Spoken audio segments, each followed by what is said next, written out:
Tonight, we're comparing two health worlds, 1925 and 2025. In 1925, infant and child deaths dominated the stats. Surviving early childhood changed everything. Antibiotics weren't available yet, vaccines were limited, sanitation projects were uneven. By 2025, nearly every country here gains 20 to 40 extra years of life.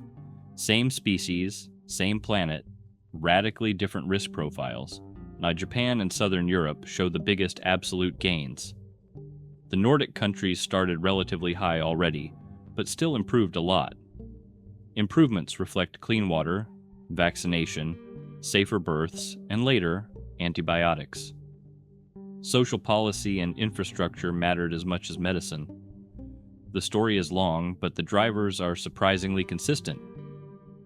In 1925, the U.S. still had high infant mortality compared with later decades. Chlorinated water and pasteurized milk cut deaths from diarrhea and other infections. Penicillin arrives only in the 1940s. The 1920s gains are mostly sanitation and safety. Large racial and regional gaps persisted, muting the national average. By 2025, longevity rises, but recent setbacks remind us progress isn't automatic. Post-World War I, Britain built structured maternal and child health services. Systematic home visits, nutrition guidance, and weighing clinics reduced infant deaths. Diphtheria toxoid rolls out in the 1930s. Antibiotics later seal the gains. Housing and sanitation upgrades complemented the medical side. The result? A steady climb from the late 1910s through the 20th century. Early 1920s, France had heavy TB burdens and high infant mortality. BCG vaccination began in the 1920s, slowly gaining trust and scale. Nutrition, urban sanitation, and later antibiotics drove sharp declines. By 2025, France joins the longevity leaders. France's arc shows how combining lab science with public programs pays off. Germany had early social insurance coverage, improving access to care. But the early 1920s economic turmoil stressed nutrition and services. Public health basics, water, housing, vaccination, kept advancing. Antibiotics later accelerate declines in infectious disease mortality. By 2025, Germany settles into a high longevity plateau. After wars and epidemics, Poland faced very high infectious disease risks. State Hygiene Institute and international support helped build labs and training. Infant and maternal health services expand through the 1930s. Urban-rural gaps and poverty slowed early progress. The long arc to 2025 shows how institutions compound gains over time. Japan begins the 1920s with very high infant and child mortality.